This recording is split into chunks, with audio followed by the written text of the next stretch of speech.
Kisah ini terjadi pada tahun ke-9 Hijriah. Nabi Muhammad memimpin para sahabatnya dalam sebuah perjalanan yang sangat berat, yang kita kenal sebagai ekspedisi Tabuk. Ekspedisi ini bukan perjalanan yang mudah.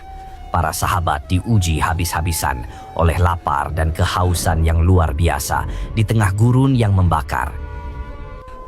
Setiap langkah terasa berat. Setiap hembusan napas terasa membakar paru-paru. Ketika mereka akhirnya mencapai wilayah Al-Ula, di depan mereka terhampar pemandangan yang memberikan harapan besar. Sumur air di dekat reruntuhan kuno itu. Bagi mereka yang kehausan, ini adalah anugerah tak terduga. Para sahabat yang kelelahan segera bergerak. Ada yang langsung menimba air untuk minum, ada yang mengisi bejana mereka, dan ada yang buru-buru mencampur air dengan tepung untuk membuat adonan roti. Upaya terakhir untuk mengobati kelaparan. Namun di tengah kesibukan itu, tiba-tiba terdengar suara yang tajam, mendalam, dan memerintah, "Berhenti." Semua mata tertuju pada Rasulullah. Wajah mulia beliau terlihat gelap, diselimuti kesedihan dan kekhawatiran yang amat sangat. Seolah-olah tanah itu sendiri membisikkan sebuah kebenaran yang tidak terlihat kepada beliau. Dengan langkah berat, beliau mendekati sumur. Lalu, beliau mengucapkan larangan yang sangat tegas kepada seluruh pasukannya. Jangan seorang pun dari kalian minum air dari tanah ini. Jangan membuat adonan dengannya. Dan adonan apapun yang sudah kalian buat, berikanlah kepada unta atau hewan kalian. Seketika, kepanikan halus terjadi. Para sahabat segera membuang air dan adonan ke tanah. Tidak ada yang berani membantah atau bertanya. Mereka tahu, di tanah yang membawa murka Allah, perintah Nabi adalah satu-satunya keselamatan. Tetapi larangan itu belum selesai. Nabi melanjutkan, tatapan matanya terpaku pada ukiran-ukiran batu yang sunyi. Jika kalian harus melewati tanah ini, lewati sambil menangis. Jika kalian tidak mampu menangis, maka lewati dengan perasaan takut di hati kalian. Sungguh pesan yang luar biasa mendalam. Ini bukan sekadar larangan minum air. Ini adalah perintah fundamental tentang bagaimana seorang muslim harus memperlakukan tempat-tempat azab. Kita tidak boleh melewatinya dengan santai, apalagi dengan rasa kagum akan peradaban yang binasa. Kita harus melewatinya dengan menangis atau berpura-pura menangis dan rasa takut sebagai pengingat akan dahsyatnya hukuman bagi mereka yang ingkar. Seluruh pasukan pun melanjutkan perjalanan dengan langkah yang berat. Hati mereka dipenuhi rasa takut yang mendalam. Mereka meninggalkan lembah itu, memastikan bahwa pelajaran azab lebih berharga daripada seteguk air atau sebongkah roti.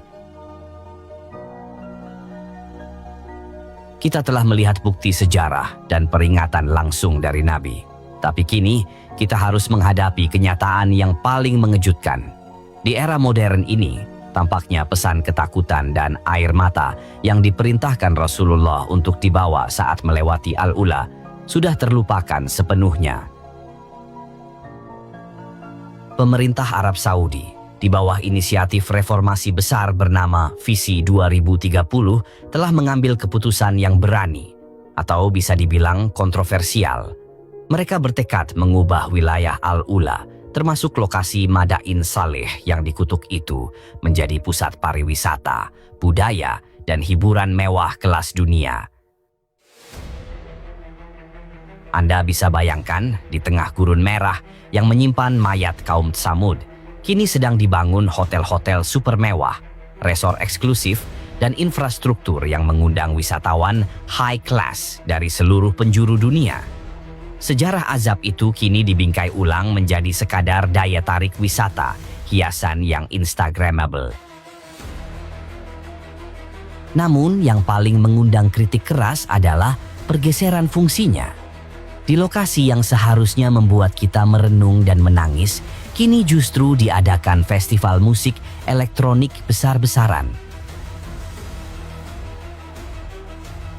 Musik DJ terkenal dunia lighting show yang spektakuler, hingga riuh rendah, sorakan dan tarian para pengunjung pesta, semuanya kini mengguncang langit di atas lembah Al-Ula.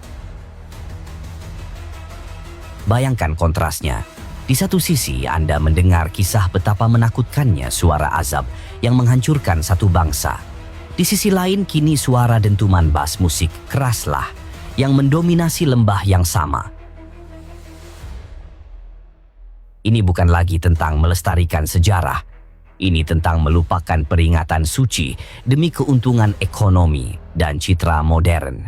Tempat yang diperintahkan Nabi untuk dimasuki dengan hati takut, kini menjadi destinasi wajib bagi mereka yang mencari kesenangan duniawi dan hiburan. Apa yang terjadi di Al-Ula hari ini adalah refleksi nyata tentang bagaimana kita memperlakukan pesan-pesan dari langit. Apakah kisah kaum Tsamud dan larangan Nabi hanyalah dongeng usang yang bisa diabaikan?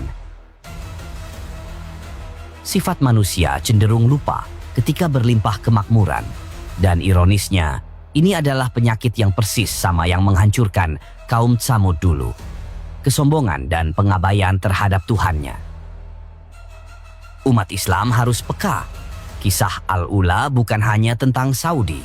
Ini adalah pengingat bahwa kita harus selalu terhubung erat dengan ajaran Islam dan menghindari segala hal yang secara jelas bertentangan dengan peringatan Rasulullah.